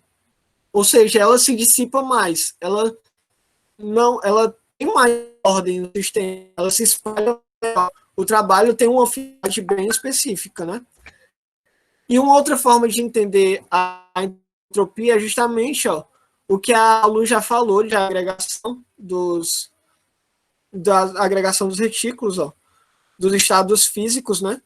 Aqui no sólido, a gente tem as partículas bem agregadas. Então, a entropia aqui é bem baixa, em comparação aos outros estados, que as moléculas, as partículas estão mais segregadas, estão mais separadas. Então, a entropia aqui, o sistema é desorganizado no estado gasoso. Então, a entropia do estado gasoso é maior que a entropia do estado sólido. E a entropia gasosa também é maior que o estado líquido. Então, o que é que a gente pode pensar? Tem essa formulazinha aqui, que eu botei uma fórmula didática, né?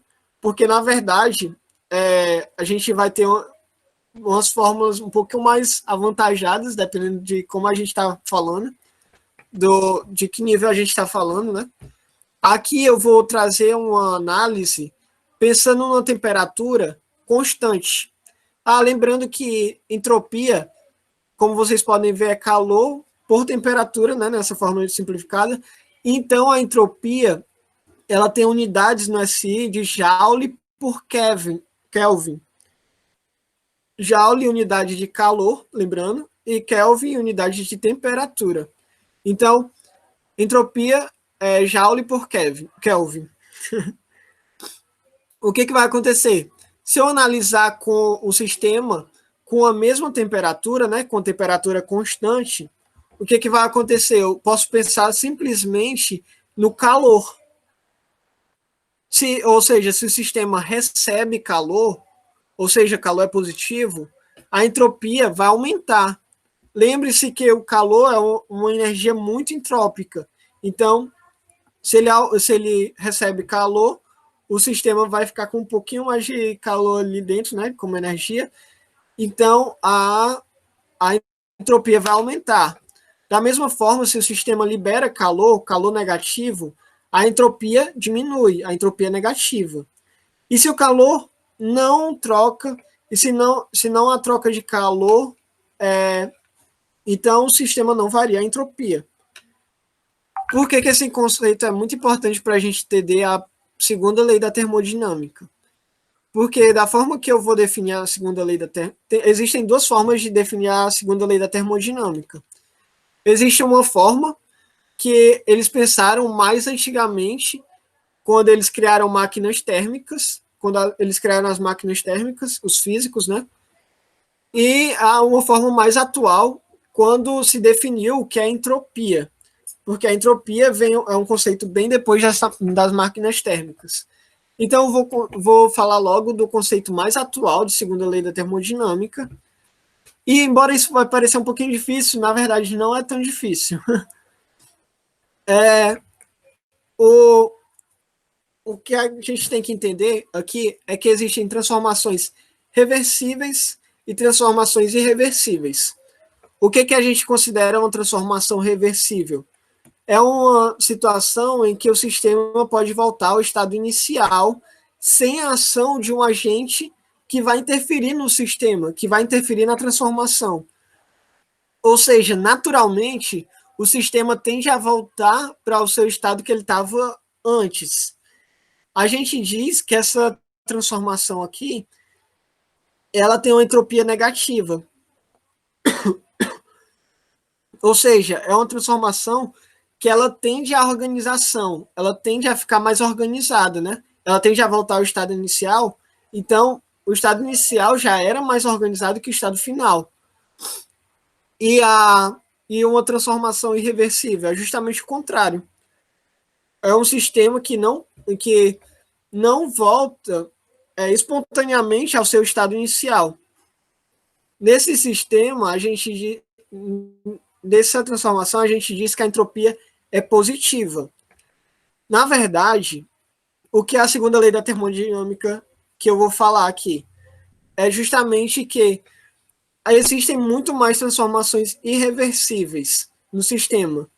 Mas, se a gente for considerar um sistema, um universo, ou seja, o sistema e vizinhança, a gente diz que a entropia não pode ser reversível. A segunda lei da termodinâmica diz que os sistemas tendem a desorganizar.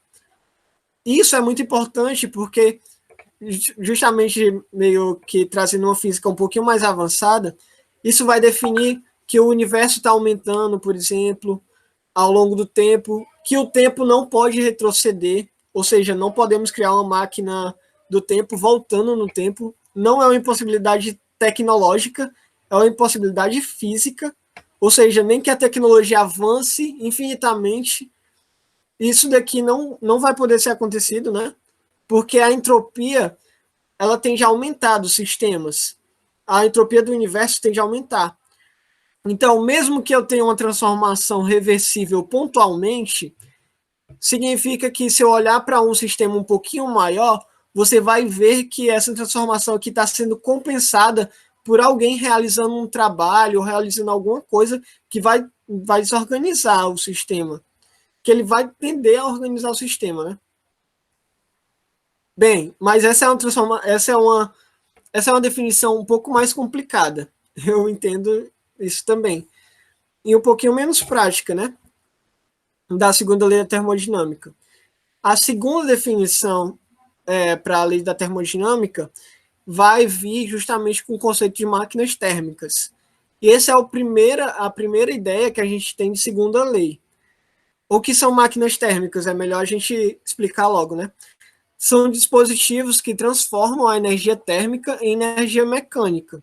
Ou seja, é o seu carro, né? Por exemplo, o carro transforma a energia do motor, que é uma energia térmica, né? Em um movimento, que é o carro andando, né? Então, isso é uma máquina térmica. Existem vários tipos de máquinas térmicas, né? O carro é o mais clássico, né? De todos, por isso que eu falei. Mas aí a gente vai ver dois tipos de máquinas térmicas aqui.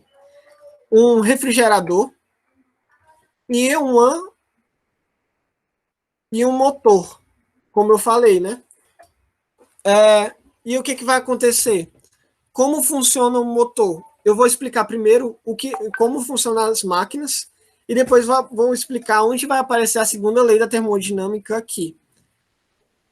O motor vai transferir a máquina, ela vai receber um calor de uma fonte quente.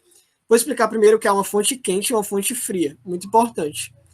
A fonte quente nada mais é do que uma fonte, um ambiente que tem uma maior temperatura. E a fonte fria é um ambiente que tem menor temperatura. A máquina, ela vai estar sujeita a ela tem que estar sujeita a esse gradiente de temperaturas para funcionar, para fazer sentido, né?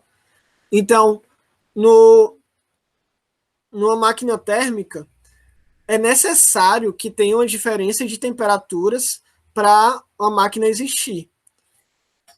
Então, o que o motor vai fazer? O motor vai fazer o seguinte: ele vai tirar de uma fonte quente, ele vai tirar o calor de uma fonte quente, né? Uma energia grande de uma fonte quente, e aí ele vai dividir essa energia em duas partes, em trabalho realizado e um calor para a fonte fria. Ele vai enviar também calor para a fonte fria. Ou seja, quer dizer que o seu carro, lá no motor, que é a fonte quente do seu carro, é o motor, né? Você vai notar que ele esquenta, né? E a fonte fria é o ambiente externo. O ambiente externo é mais frio do que o motor do seu carro. Então, o que vai acontecer? A máquina vai transformar esse calor quente do seu carro em trabalho realizado. Mas ela também vai perder calor. E justamente onde vai aparecer a minha segunda lei da termodinâmica. É aqui, ó. O que você quer no seu carro? Você quer que esse calor, o calor do seu carro, gere todinho o trabalho realizado, porque você quer que o carro tenha um rendimento maior, ou seja, que ele forneça todo esse calor aqui gerado em trabalho. Mas isso não vai acontecer. A segunda lei da termodinâmica diz que o trabalho, lembre que o trabalho é uma energia muito organizada. Então, transformar o calor todinho em trabalho significaria dizer que você está diminuindo a entropia. Isso, segundo a lei da termodinâmica, não vai existir. Então, você tem que transformar esse calor aqui em um calor para a fonte fria, que também é um calor é uma energia desorganizada. Então, você não vai transformar a energia todinha numa energia organizada. Isso é impossível para uma máquina térmica. A máquina térmica não consegue fazer isso. E justamente por isso, a gente vai pensar... lembrando, eu botei isso daqui, ó, esse esquemazinho, e lembrando que isso daqui está a primeira lei da termodinâmica está nesse esquema, ó. Observe que eu não coloquei energia interna, não coloquei calor. Não, eu coloquei calor e trabalho. Não tem energia interna aqui. Mas note que há uma conservação da energia. Se há uma conservação da energia, então há a primeira lei da termodinâmica. Ou seja, o que vai acontecer? O que a gente pode falar? Na primeira lei da termodinâmica, a gente pode fazer essa expressãozinha aqui, ó, que o calor aqui, o calor total, né? Ele vai se dividir em trabalho e o calor para a fonte fria, né? O calor da fonte quente vai se dividir para calor da fonte fria e trabalho. Então, o calor 1 é igual ao trabalho mais o calor da fonte fria. Então, justamente eu botei essa equaçãozinha aqui, fruto da primeira lei da termodinâmica. E uma outra coisa muito importante para se pensar em motor, vocês já notaram que eu já falei que a energia a energia da fonte quente não pode ser transformada em trabalho. Totalmente, né? Então, o que vai acontecer? Eu não tenho um rendimento máximo, né? Eu teria um rendimento máximo se o meu trabalho todinho fosse fruto da energia que eu forneci, né? Então, nem tudo que eu gasto de energia vai ser transformado em trabalho. Então, meu rendimento, já adiantando, meu rendimento da máquina térmica não vai ser 100%. Mas como é que é calculado o rendimento da máquina térmica? Bem, o rendimento da máquina térmica é o seguinte, é o que você quer sobre o que você vai dar. O que você vai dar é o quê? É o calor da fonte quente. No caso do motor, é o calor que o motor vai conseguir fornecer. E o trabalho é o que o motor vai conseguir desenvolver para o carro andar, por exemplo, né? Então, é o que você quer sobre o que você tem. Isso é o rendimento. Pegando a primeira lei da termodinâmica, a gente tem uma expressão, ó, assim, e se a gente dividir aqui, ó, a gente tem uma expressão assim, né, ó, que é o mais clássico da gente ver. O rendimento de uma máquina térmica é esse daqui, de qualquer máquina térmica, de qualquer motor, quer dizer. É esse daqui. O que vai acontecer? Eu já falei que o motor não vai conseguir fazer isso, né? Pensando em entropia, que é minha primeira definição, a gente vai pensar o seguinte, ó. No caso, o Carnot pensou o seguinte, esse físico aqui, que idealizou uma máquina ideal. Ele pensou, se a fonte quente e a fonte fria conseguissem ter a mesma entropia, ou seja, se elas fossem desorganizadas, a mesma quantidade de desorganização nas duas regiões, o que ia acontecer? a gente simplificadamente ia ter isso daqui, né? Ó. E lembra que o rendimento é esse daqui?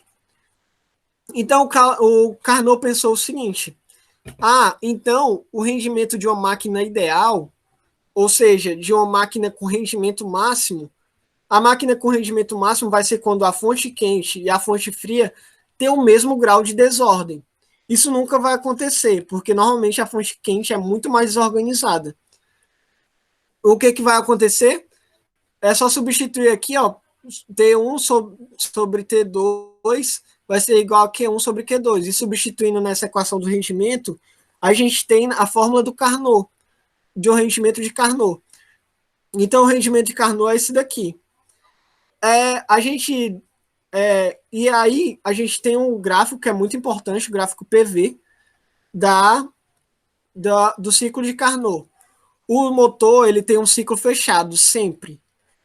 Apenas uma transformação é um ciclo aberto, assim, AB é uma transformação, por exemplo, mas o motor é sempre um ciclo fechado. Então, o que vai acontecer? Carnot desenvolveu esse motor aqui, o motor que tem essas características aqui, é esse motor aqui, que tem duas isotérmicas e duas adiabáticas. Lembrando que, ó, essa isotérmica 1, ela tem maior temperatura, né? Então, ela vai ser a minha fonte quente. E a isoterma, porque ela está mais afastada, então ela tem maior temperatura. A isoterma 2, ela está mais próxima da origem. Então, ela tem menor temperatura, ela vai ser minha fonte fria. Isso tudo vai ser intercalado com duas regiões que não trocam calor. Ó, vocês viram a Malu definindo a temperatura do 0 Kelvin, né? Na verdade, a gente costuma mais definir na física o 0 Kelvin como a temperatura em que o rendimento do ciclo de uma máquina de Carnot, a temperatura da fonte quente, em que o rendimento da máquina de Carnot é 100%. Ou seja, essa temperatura aqui, se tender a zero, o que vai acontecer? O rendimento é 1. Por que a gente não define a temperatura simplesmente como a temperatura de 0 Kelvin como um sistema em que as partículas param de se movimentar, porque a gente já definiu que temperatura é a medida de agitação das partículas, né? Mas a gente não define assim, porque isso ia contradizer uma lei da relatividade, que é muito importante, e eu não vou falar aqui, mas existe uma outra lei que a gente não define, a gente define a temperatura de 0 Kelvin assim, a temperatura que da fonte quente da máquina de Carnot, em que o rendimento é 100%. Para a máquina de Carnot ter rendimento 1. O que vai acontecer? Pronto, esse é o ciclo de Carnot, né?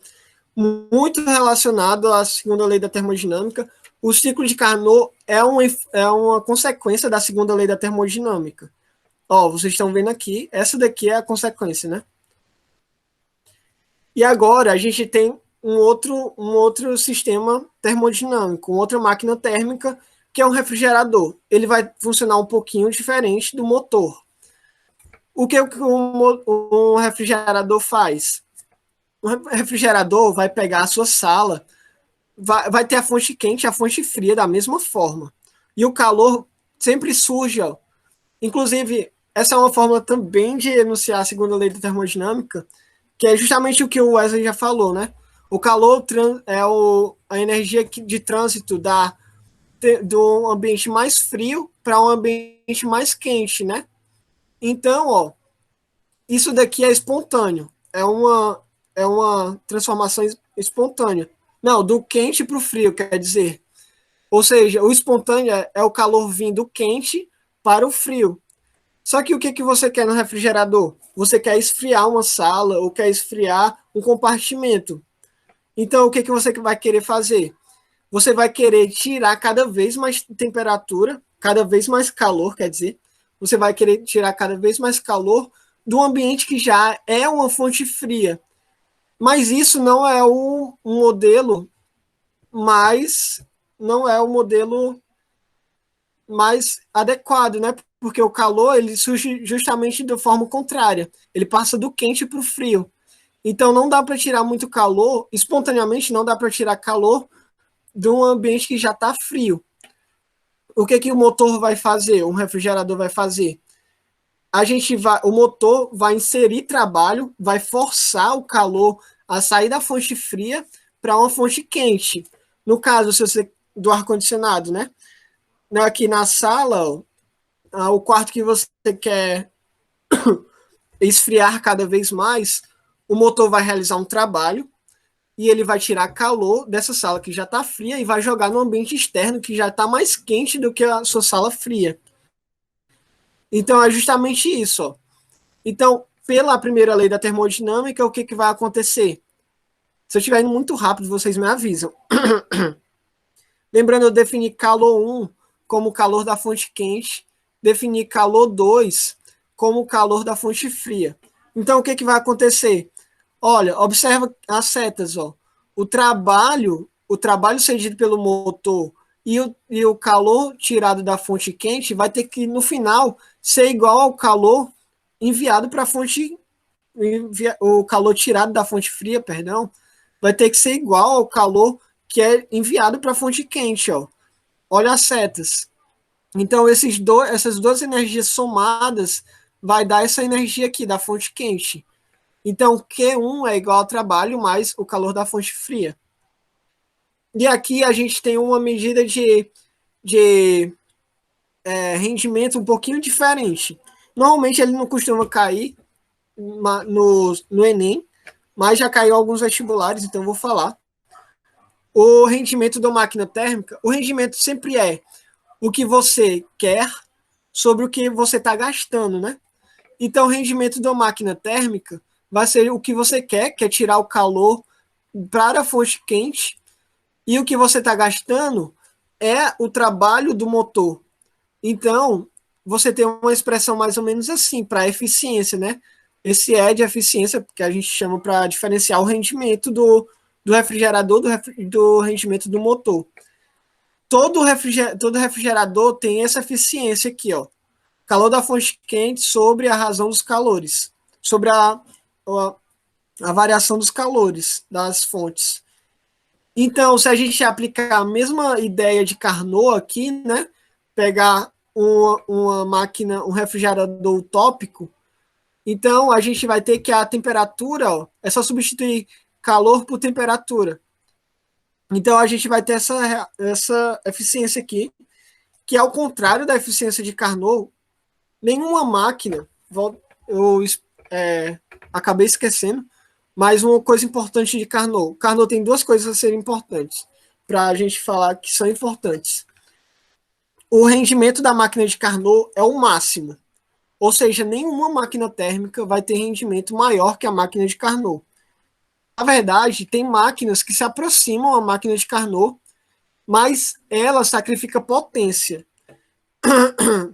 Mesmo assim, ela nunca vai passar do rendimento de Carnot. E, além disso, o segundo postulado de Carnot é que qualquer que seja a zona de temperaturas que eu estou falando, que eu estou me referindo, ó, o rendimento de Carnot vai ser o mesmo. Ou seja, ele não depende do fluido do motor. Isso vai ser muito importante porque o Enem já cobrou.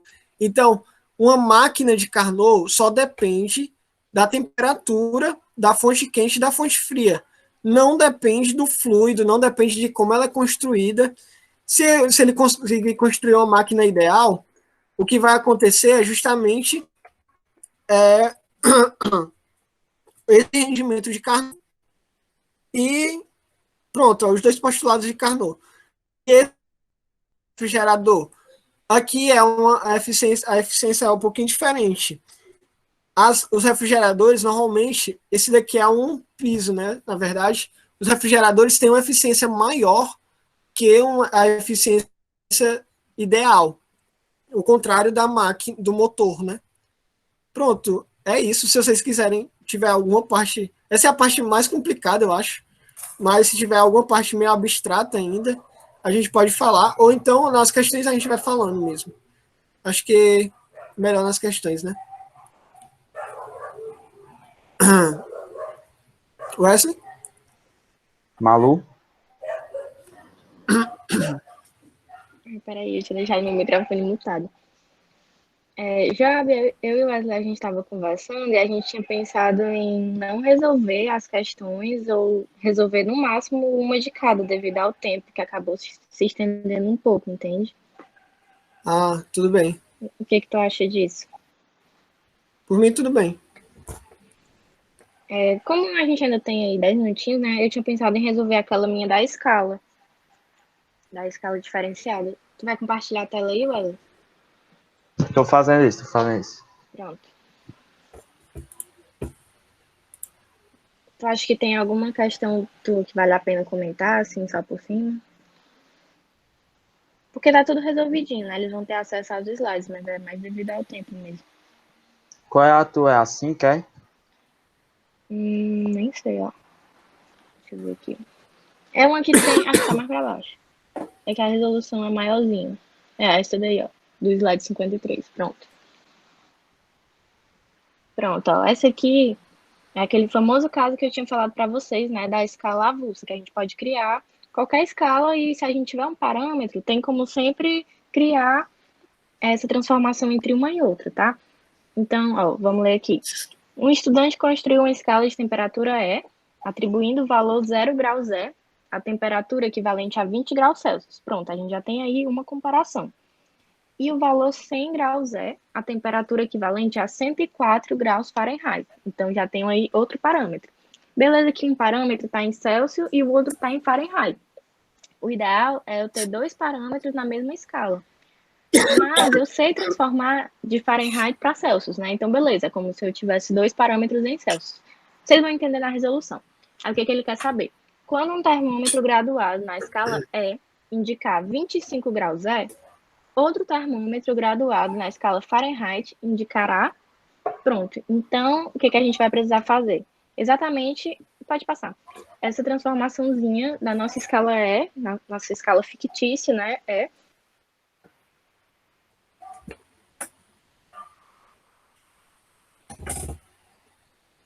Peraí, sem querer, isso faz da reunião. Pronto. Aí eu desenhei os parâmetros, né? Entre as três escalas. O 100 graus né? Para o 104 Fahrenheit, o 25 para a temperatura que a gente quer descobrir, e o 0 para o 20 graus Celsius. Mas eu tenho que ter os dois parâmetros na mesma escala. Então, primeiramente, eu vou transformar, ali no item 1, né, que eu fiz, a transformação do 20 graus Celsius para Fahrenheit. Então, eu vou aplicar a formulazinha de transformação.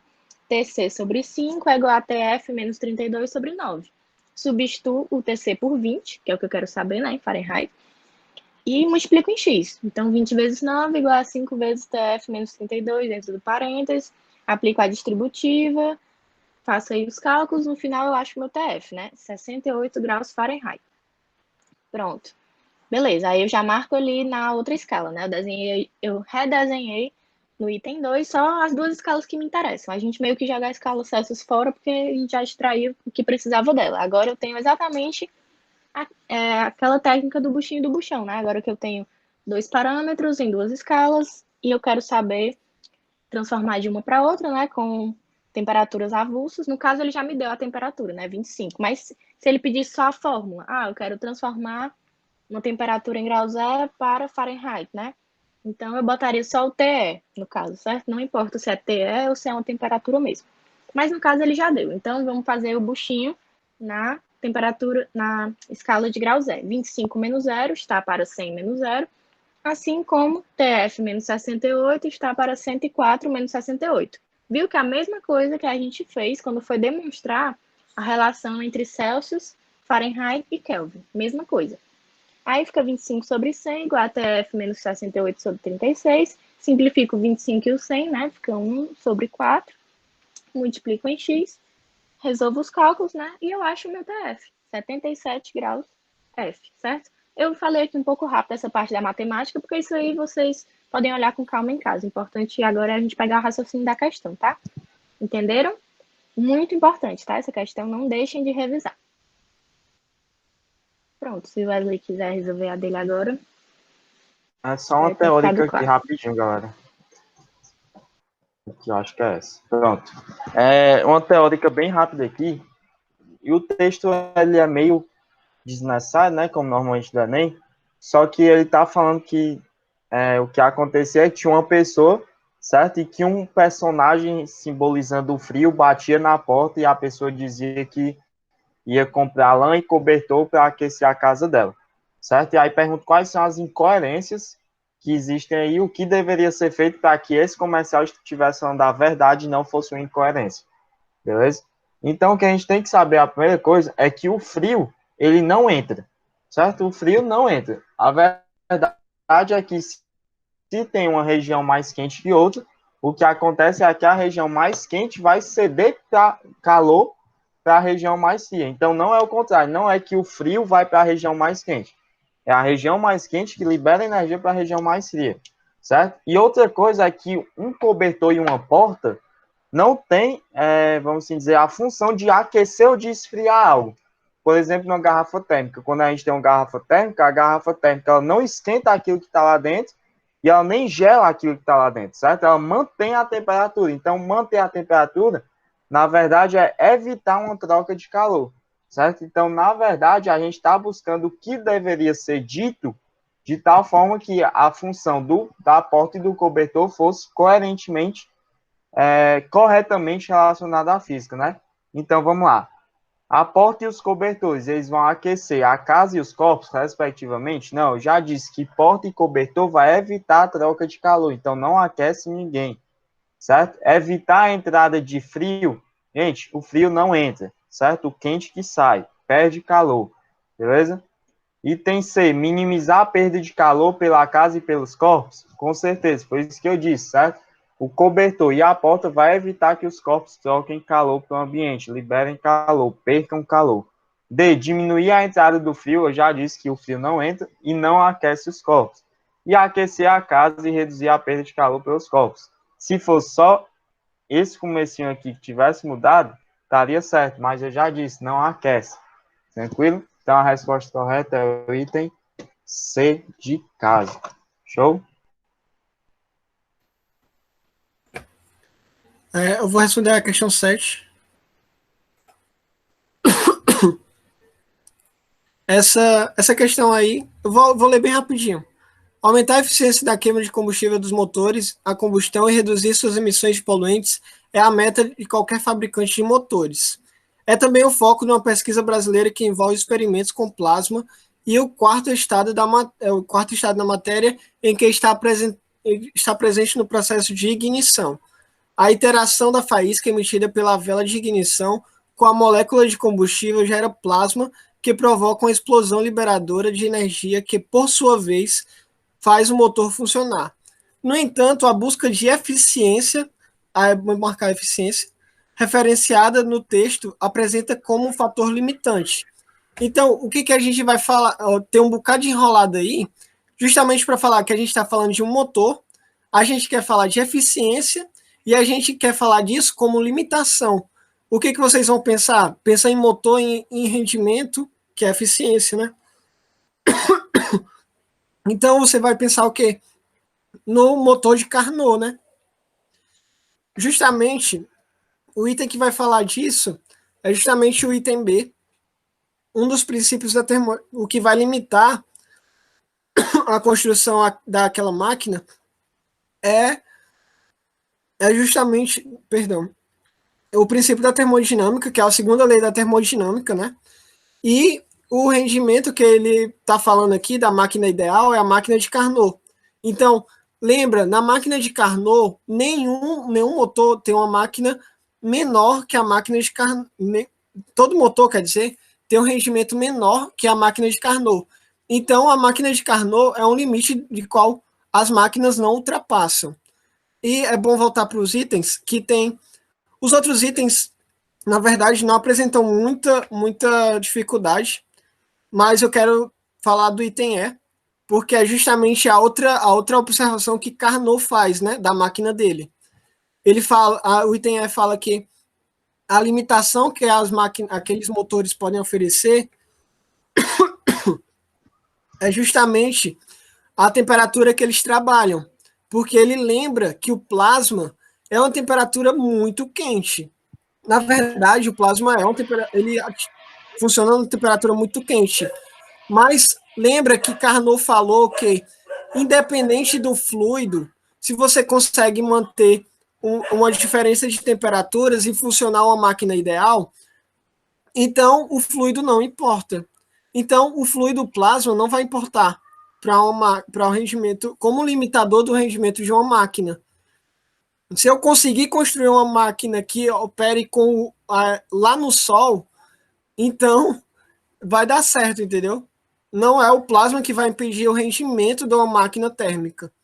Mesmo a gente achando que realmente o plasma pode fundir o aço, que é o que o item fala, e realmente funde. Mas se na questão ele está dizendo que ele consegue construir uma máquina com fluido que pode fundir o aço, e mesmo assim ele consegue construir, então isso não vai ser um impeditivo para o rendimento de uma máquina térmica. É só as observações que eu queria fazer nessa questão.